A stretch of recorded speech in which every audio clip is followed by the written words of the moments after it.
Lallu Joseph. Dr. Lallu Joseph, the esteemed Quality Manager and Associate General Superintendent of Christian Medical College, Vellore, which is the largest hospital in India to be accredited by NABH, with a rich background that spans engineering, business, and healthcare. Dr. Joseph is a renowned expert in hospital quality management and healthcare, playing a pivotal role in driving excellence in healthcare delivery at one of India's most respected institutions. She holds a doctorate in business administration and certification from esteemed institutions like Canadian Healthcare Administration and IIM Bangalore. Dr. Lallu Joseph is deeply involved in improving quality in healthcare across India as an ISQUA expert, NABH Principal Assessor and National Secretary General of CAHO. Her contributions also extend in international standards, including her role as a board member of the Asian Society for Quality and as part of the ISO Working Group of Healthcare Quality Management Standards. The patient engagement. We talk a lot about technology, but how can technology integrate with patient engagement is something that we have to master now, because in the next 5 years, if technology takes over, the human touch cannot go. That's important, and the importance of patient engagement is going to be the talk for me today. Thank you so much for inviting me, and it's a pleasure to be here. Congratulations to KIMS Alshifa for the brilliant job that you are doing, promoting quality, patient safety, technology. The concepts in this region is extremely crucial, because if somebody doesn't take it up, then the ecosystem, the healthcare ecosystem in the country cannot develop. So congratulations and a big round of applause to the service that you are doing. Really appreciate it as National Secretary General of CAHO, and I bring greetings from the Consortium of Accredited Healthcare Organizations in India. So what am I going to talk about? Patient engagement. Why are we doing all this? Finally, it is for that patient that we are treating. Now, whatever we do, if your patient is not engaged, it is a problem. How many of you believe in that? It is that human touch. It is that communication that the healthcare professionals need to have. I'm just going to be bringing out some examples also when I'm speaking about the role of technology and the interface, which is very, very crucial for us. Sorry. All right. Now, we all know about the increasing medical errors, patient harm. Now, even if you don't harm anybody, patients today think that you have harmed them. Google, again, technology is the major player there. We call it in Tamil Nadu the Kuppamas and Muniyammas with the Google today. They all do the Google. They come and tell you what you have to do as clinicians and nurses. The expectations have gone far beyond one's imagination. All of you agree? So, the medical errors, what at one point we did not perceive as a medical error, today is considered as a medical error. Small mistakes are known to them. I'll tell you a couple of days back what happened in my organization. A patient who was admitted in the ward, the nurses they are privileged to do the NG insertion. Now, only thing they did everything correctly. It was just that the relatives were all seated close to the patient. The only thing they should have done is probably excused the relatives. They should have inserted the NG tube. It so happened that the relatives were all there, and after a couple of hours, the patient deteriorated, not because of this NG tube insertion, but because it's a chronic CKD patient. She deteriorated and had to be shifted to ICU. Do you know the allegations? She was perfectly all right. Somebody came, took something, just punched it around the patient, and the patient said, leave me, and they just forcefully did this. You just cannot explain to them. It's a huge problem. Now, what happened here? It was just that communication, making sure that that area was cleared. But for a lay person, they will not understand what you're doing. So today, medical harm or this medical error is perceived something totally different. Anything small goes to the media. Everything is projected. And our dear friend Arnab Goswami is waiting to learn from all of you, to listen to you, that India wants to know from the healthcare providers as to what you are doing, why are you harming. The next day, even before we as administrators realize that there is a problem in the hospital, it is in the media. Half the time, the news comes to the hospital administrators after you watch the Sun TV or whatever TV. That's the problem. Again, technology. It's so fast. Now, increased healthcare costs. Are we to be blamed? How many of you think that we are to be blamed as healthcare professionals? Everything today has become expensive. Pharmaceutical products, technology again, the requirements from our accreditation bodies.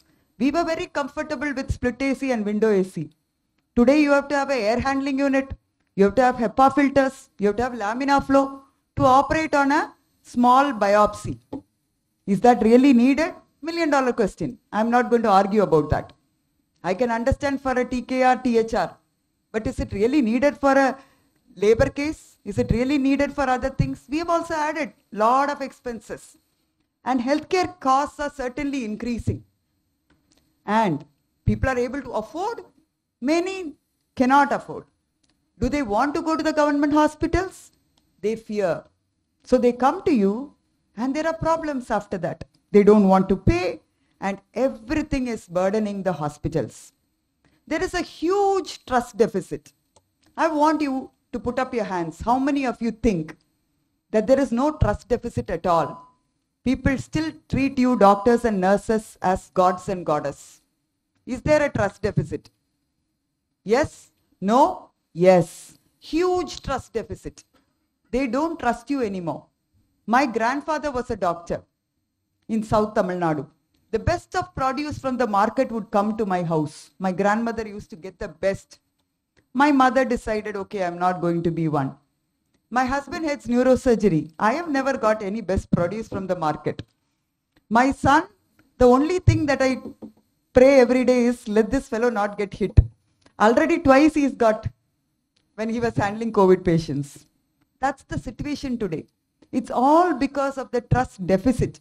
Are we to be blamed? Certainly yes. I will never blame the others. I will blame ourselves because we are not monitoring ourselves. We are not self-regulating ourselves. There's a huge problem. What are the impact? What impact the providers as a result of this? It's a huge burnout. One small case, one problem. The entire battalion is running around for the whole day or the month, fighting cases, media, making sure enough people are there. Mob violence. Did we have a code purple? Last 10 years, we are all very active with code purple. Do you have a code purple in this hospital? What is the number? Code violet. Okay. What is the number to call? Code white. Huh? Okay. What is the number to call? All of you know? This is the first thing that we teach the postgraduates and interns when they come. There is a code and you must call, you must activate. Was it there before? No. Today look at what is happening. Now there is a code grey also. After the distress RG car incident, now there is an advisory and we adopted from Kerala government's advisory. How many codes to put we don't know. We are confused. Code white, blue, grey, purple. Sometimes our central command center is getting confused which code to activate. Huge problem. Impact on providers is very huge. Malpractice lawsuits, costly issues, time consuming, and there are several people who are actually leaving the profession and going out as a result of what we call as the second victim syndrome. What is this? The first victim is the patient who got harmed. The second victim is the surgeon or the physician who have actually done that small mistake. To him, did he get up in the morning saying, I'm going to kill this patient? No. He came with good intentions. It was a mistake. But for the rest of his life, it's going to haunt him. So he becomes second victim, which is why we say, hospitals, be careful handling your healthcare workers. Don't blame them and shame them. Support them. They need a lot of psychological support. They need counseling because everybody is going to look at them thinking as though they are a criminal. So there are several consequences, not just at the administrative level, but at the grassroots level as well. So what is the answer to this? We have to partner with our patients. We cannot say we are healthcare workers, we are hospital workers, we will do our work, we will get out. You come in as a patient, you get treated, you get admitted, we will take care of you, don't question anything. It is that partnership that we have to establish. That is the need of the hour. I had prepared my presentation in such a way that it was scientific.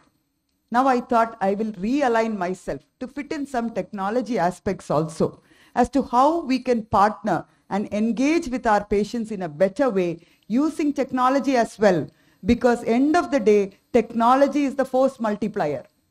Whatever we do, look at what UPI has done to this country.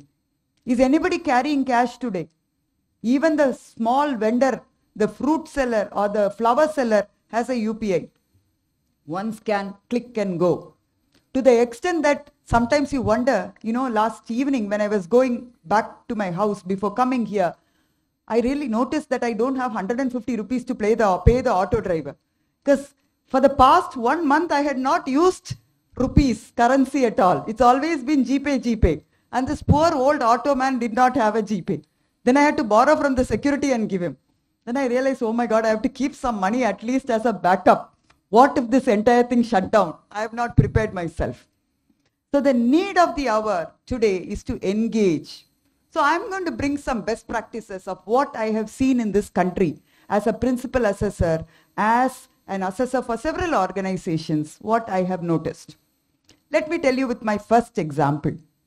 We talk about NABH. How many hospitals are NABH accredited here? Great. What is the first standard?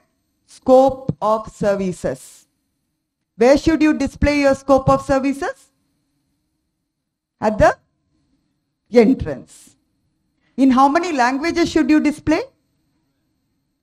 At least bilingual. The local common language, the local language and English. Should it be pictorial? Better if it is pictorial. They are not saying put a heart like this and an arrow. Heart everybody will understand. A heart. Correct? So I have seen all this. That's why I am saying. In one cardiac setup, the heart was like a heart with an arrow. Because they said patients understand better. Heart like this. Which is good. Aren't they engaging with the patients? Certainly yes. Why is this scope of service? Because that's the first point of contact for your patients when they come in.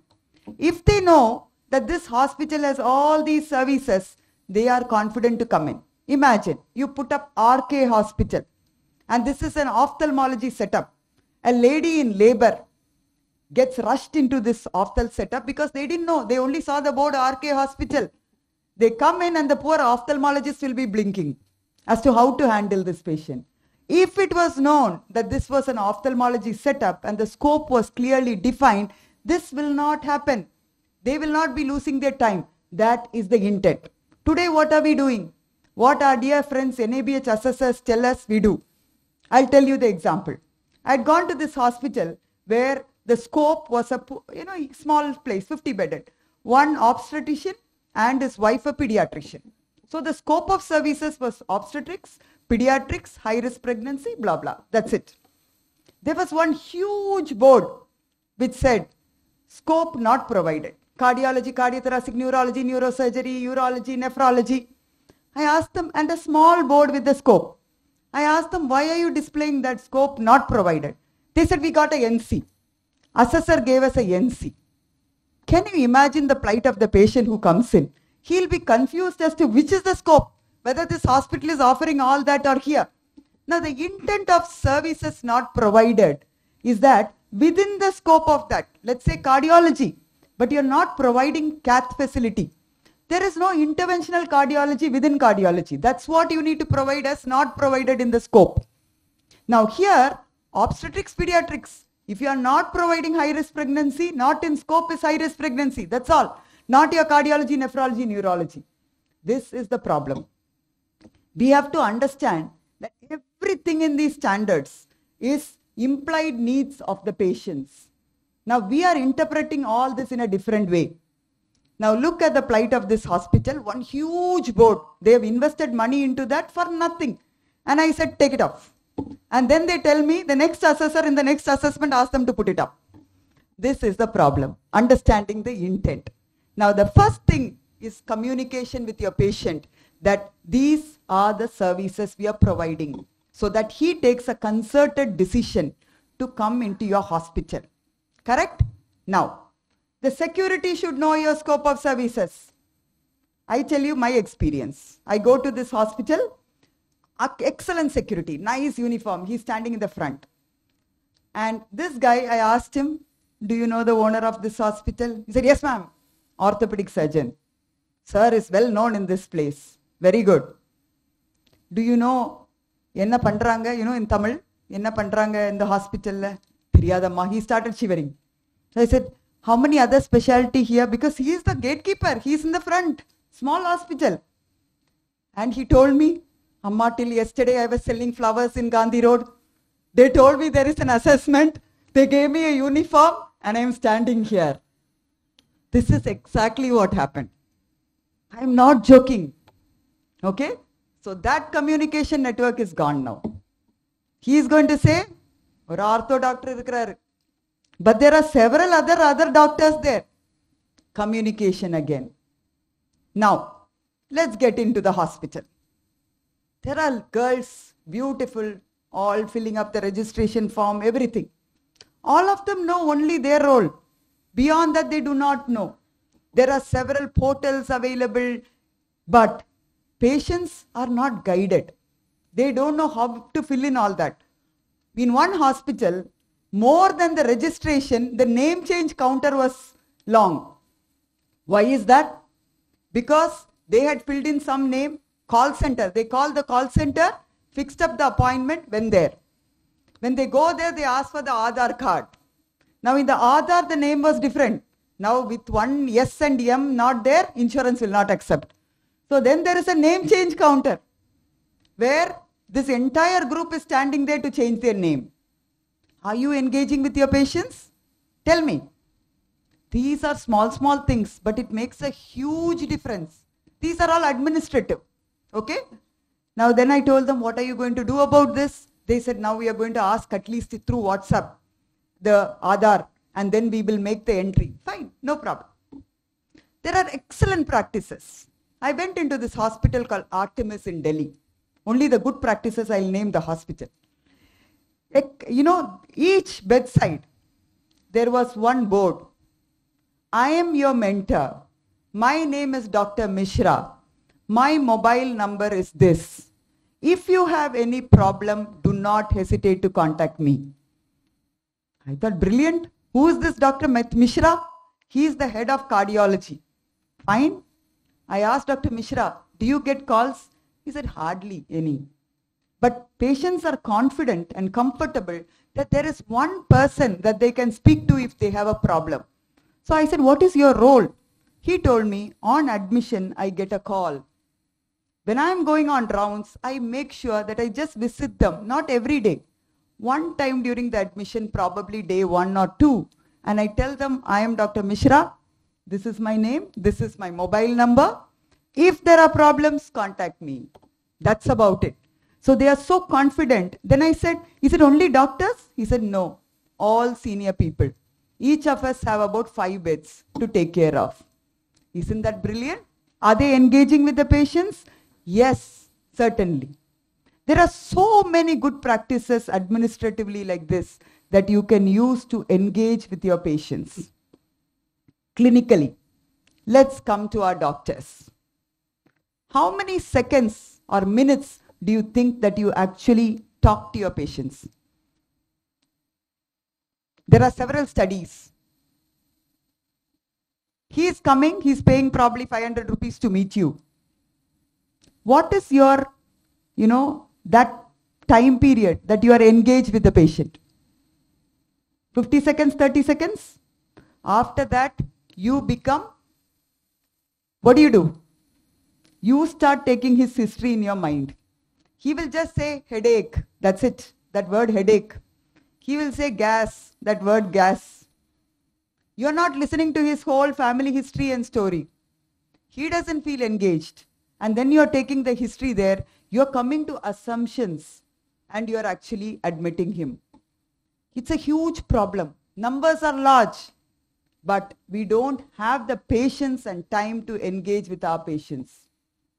Not even 1 minute are we engaged with our patient. That's the problem. Now come to the nurses. They are very, very busy with documentation. They are extremely busy with documentation. With every assessment, one doctor, one nurse leader will come and say, no care plan. What will they do? They will put up in a group, can every hospital share your care plan sheet?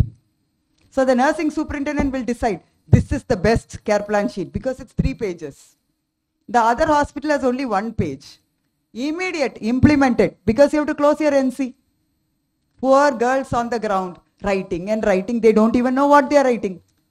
Every patient provided counseling, in pain, provided support. What support? You are sitting and writing here, and what support are you providing them? Even before the patient voided, I got admitted as a patient. I hate idli, but my case sheet showed every day morning idli, 2 idli. Okay? And I have gone to hospitals where there are beautiful checklists. The first one I'll tell you, the surgical safety checklist. We are, as assessors, we are like, I don't know. First thing we ask is, do you have a surgical safety checklist when you get into the theatre? This hospital in Hyderabad, our dear friend is from Hyderabad. Hyderabad has taught me brilliant lessons. A cardiothoracic setup. Okay, I walk into the hospital, into the theatre, holding bay. Patient Loganathan was getting wheeled into theatre. So I asked, do you use the surgical safety checklist? Nurse from that corner of the clean corridor came running. And she said, yes ma'am, we use. So I looked at the surgical safety checklist of Loganathan. Loganathan, mind you, is in the holding bay. She comes running with a surgical safety checklist. Pre-op, filled. Time out, filled. Sign out, filled. She's right. She's using surgical safety checklist. Patient is still here, everything is ticked. That surgical safety checklist has become a tick list. Because otherwise your quality manager Swati will pick you there. So everything is like compliance. Looking at the documentation. Get into the ICU. Excellent care bundles. BAB bundle, COTI bundle, CLAPSI bundle. Patient on ventilator. Before giving oral care, without giving mouth care, without giving catheter care. Tick, tick, tick, tick, tick. 6 a.m. in the morning. Because 7 o'clock the charge nurse will come. And she will check. So before that everything is ticked. My dear friends, all these checklists are becoming tick lists. How many of you agree with me? Please raise your hands. Don't get scared. Excellent, all of us. That's the problem. Where is the intent? Where is the patient engagement? Are we even telling the patient? We transfuse blood. After transfusing, when there's an allergy, we go and take a consent. Correct? Surgical site marking. I ask our patients, did the surgeon tell you why he's marking? He said, no, over black color they came and marked, particularly our dear orthopedic friends. They come and mark and go. I had gone for an inquiry in one leading hospital. The 32-year-old chartered accountant, the boy was operated on the right leg instead of the left leg. What happened? Senior surgeon. He had a cast in the left leg. The surgeon, busy surgeon, one of the leading surgeons. The surgeon decided to operate this patient prone.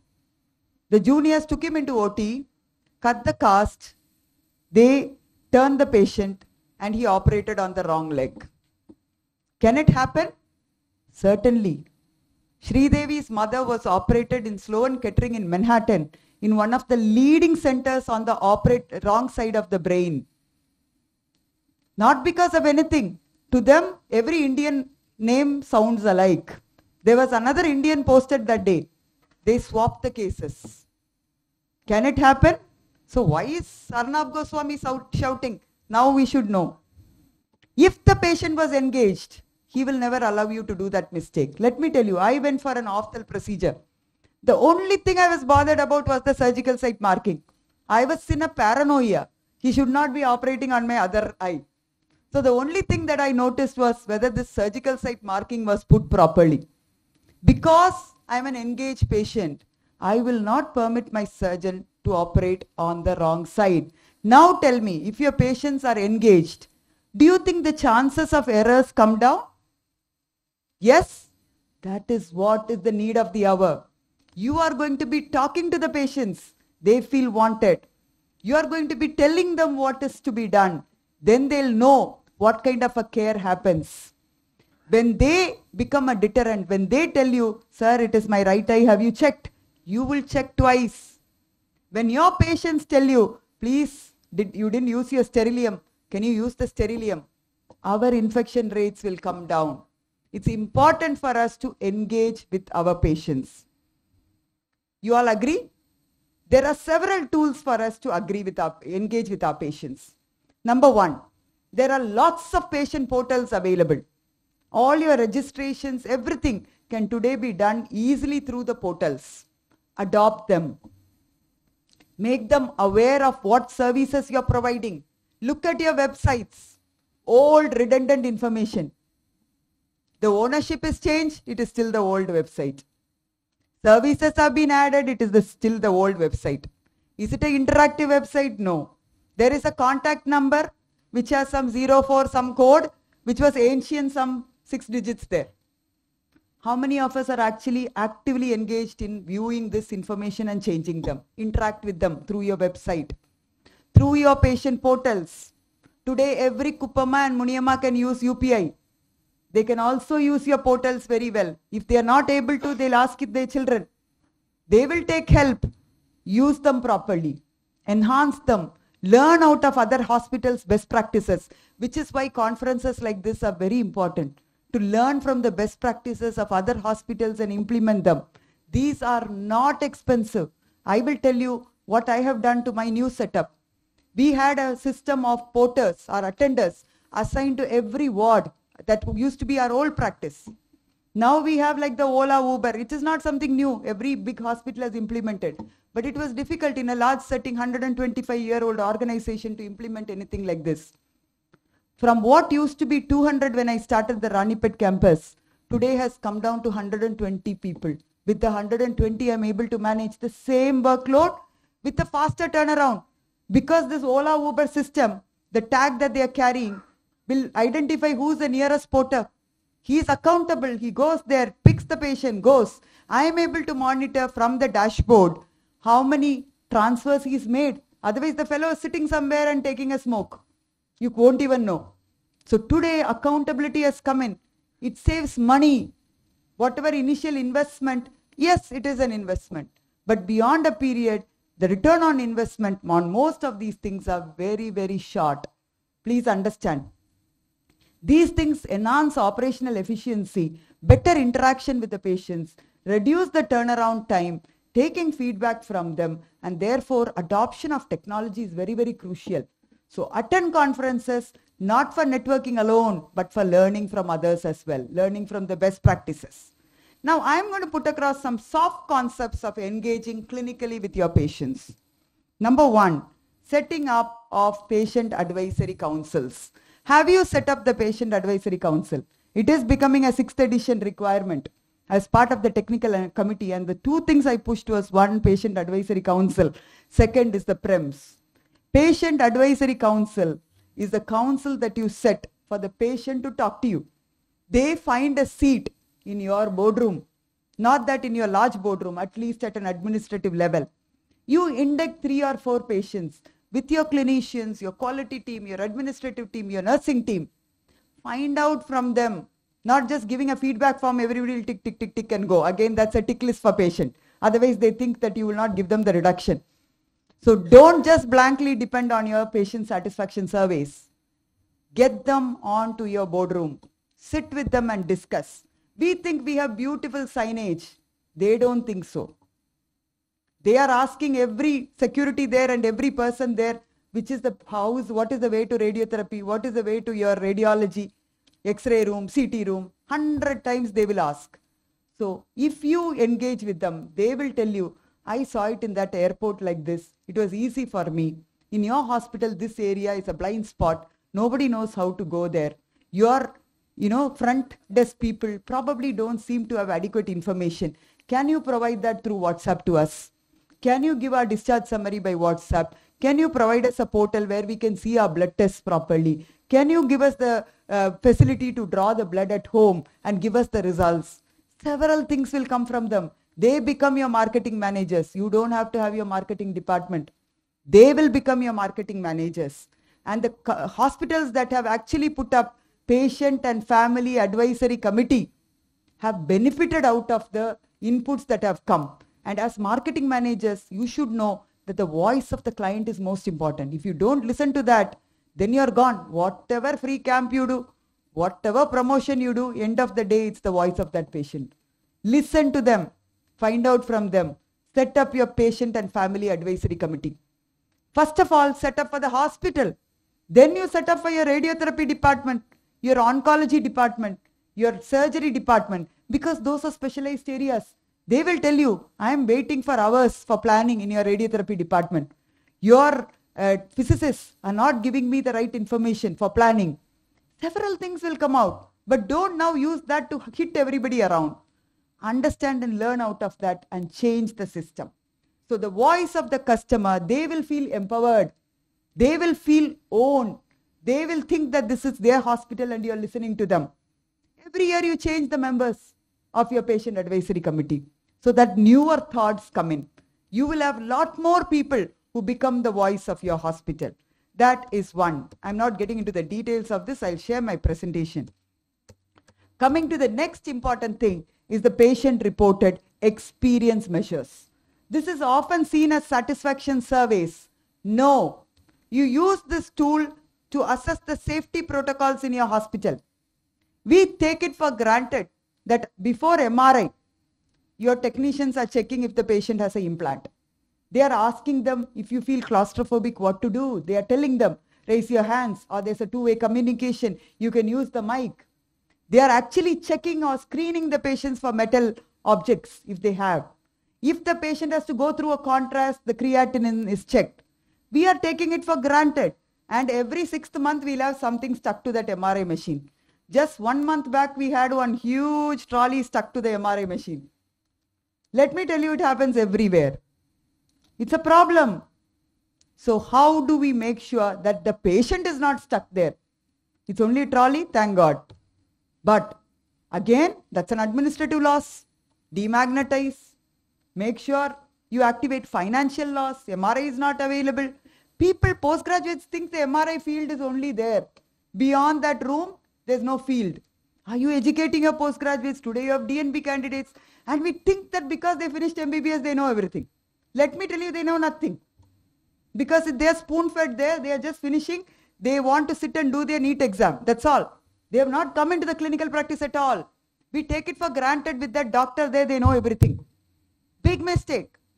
So, how do we know that your protocols are followed? If you have a patient-reported experience measure tool for MRI, and if your quality team, maybe once a month, interviews 10 patients, gives them, did the doctor check your ID? Or the nurse check your ID or your technician? Did they ask you if you have any metal objects? Did they screen you for any metal objects? Did they tell you what to do if you feel claustrophobic? Did they check your creatinine level before they took you for contrast? Did they tell you that there could be allergies or extravasations for some patients? Did they take your consent? What is expected out of the protocol? We are asking them on the ground. 10 patients. And if you realize, 6 patients say, nobody told me that if I feel claustrophobic, what to do. I was inside the gantry, I was scared. Then there is a problem with your protocol implementation. Work on it, correct it, your system will improve. This is what we are trying to do. Otherwise, you will have artifacts, you will have redos, you will keep on doing that, and then finally you will decide to take him under sedation. Waste of resources. Understand from the patients. Use his voice to get to know if your safety protocols are implemented. Now, the next tool is PROMS, Patient Reported Outcome Measures. What is this? You estimate the outcomes based on some studies that are available. 60% of the patients or 180% of the patients after a cataract surgery will develop 6/6 vision. This is what we have in literature.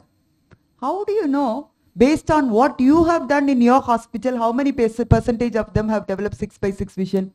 We don't know. We just assume. We don't capture data. In India, we have data for nothing. And we hide behind volumes. We are excellent in giving excuses. WHO says 1 in 10 patient gets harmed. In India, probably 10 in 10 patients get harmed. We don't know. Only when we go as patients, we are very scared because we know there will be some mistake and it will happen also. That's the problem. Data, data, data. How do you do this? Find out from your TKR patients. How many of them actually did not have pain? How many of them mobilized? How many of them are able to climb steps after 3 months or 4 months or whatever? Ask them and find out the outcomes of your procedure. It could be skill-based. It could be protocol-driven. You may not have good physiotherapists, so you're not ambulating them the day 2 or day 1. So look at that critically. Understand out of their voice. So when you're calling them and finding out, or you're sending a SMS, or you're sending a technology-enabled mechanism for prompts, they feel wanted. They know that there is follow-up.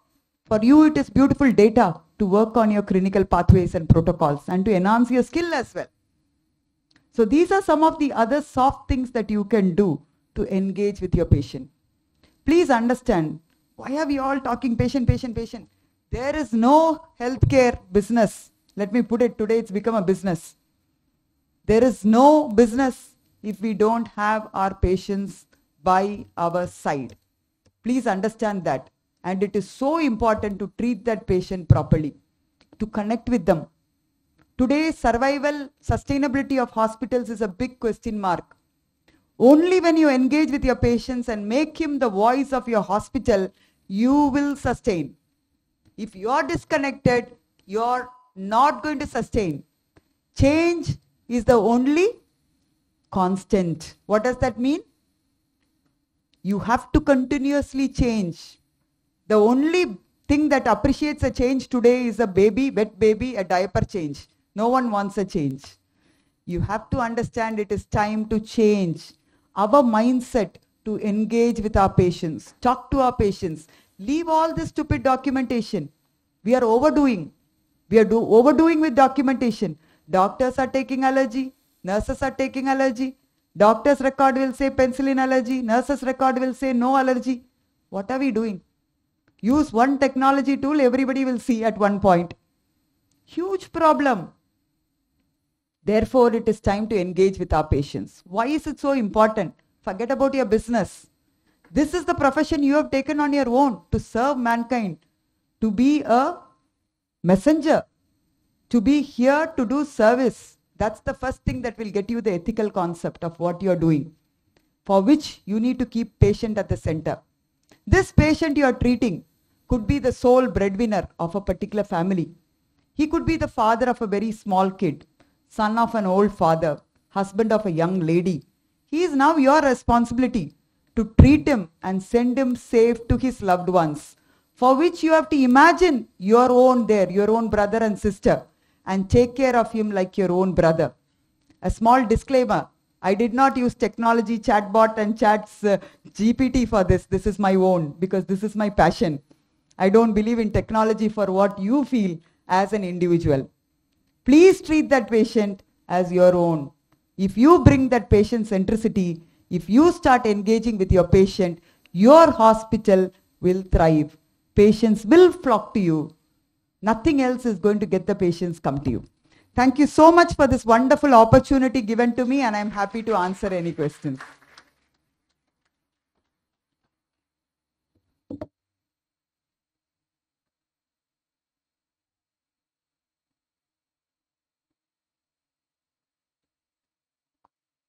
Ladies and gentlemen, we encourage all of you in the audience to actively participate by asking questions.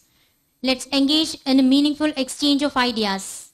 Yeah. Good morning. Excellent presentation. Actually, I enjoyed each moment of it and also gained a lot of knowledge from your perspective. Thank you. I'm basically from HR background, but I'm right now working as a CEO for Saraswati Hospital Parshala. It's a very rural area, very near to Tamil Nadu, and I face so many problems, as you said. We just got our NABH about 2 years ago, and we are doing. My problem is, since we are at the very brink of Trivandrum and Parshala is very close to Tamil Nadu, 3 kilometers. I have to show my signboard in 3 different languages. Okay, that's one thing. And as you said, the assessor is part of it. Okay, some of the assessors, my question is actually that some of the assessors, as you said, will come and say that I want it in 3 languages. I would sometimes put it in 2 languages. Sometimes they will come and say, no, you have to have Hindi also, so that would be 4 languages. What do I do about it? I don't know. And second thing, as you said, one of the assessors will come and say that this is fine, this is the way it should be. Another will say that, no, this is wrong. I think you gave an example exactly that. What do we do as part of an operational thing? Yeah. So let me now talk from the perspective of CAHO, the Consortium of Accredited Organizations. The reason why we started this is to support all of you. We are the stakeholder-based organization of accredited hospitals, and we realize the problems that are happening. There is no standardization of, I belong to both categories, as an assessor and as an implementer, but I am more passionate as an implementer than an assessor, because there is no standardization of assessment process or the assessors. Now what we need to understand is it's a voluntary process we are getting into to make sure our systems are perfected for our patients, which means NABH is not prescriptive. They accept the air conditioning and the fire standards. There is no prescriptive standard. They only tell you it has to be displayed, preferably in multiple languages, at least bilingual. So you as an individual, your quality manager, your quality team has to understand the intent of every objective element threadbare, for which partners like us are important. All our training programs, we tell them, this is the intent as to why it is there. You have to question the assessors. Tell me, show me, not fighting. I'm not telling you to fight. You show them, this is what the standard says, this is the intent, this is why I'm having. Same situation I faced. 6 languages. Our clientele is from Northeast, from West Bengal, from all over the country and all over the globe. So which language do I put? That is why we say pictorial as a standard thing. So that justification, if you are able to provide, then that's enough, sir.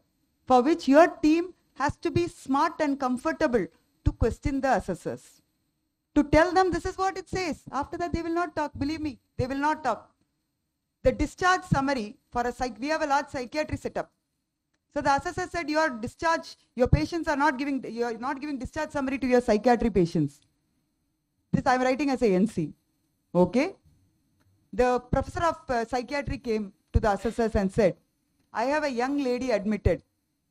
If I give the discharge summary saying she is schizophrenic, the husband will apply for divorce the next day. Should I give it to the husband? If I give the discharge summary about a boy who's admitted that the brother will claim the entire wealth, should I give the discharge summary to him? Who is the legal guardian? Where in the law does it specify that this has to be done? They kept quiet.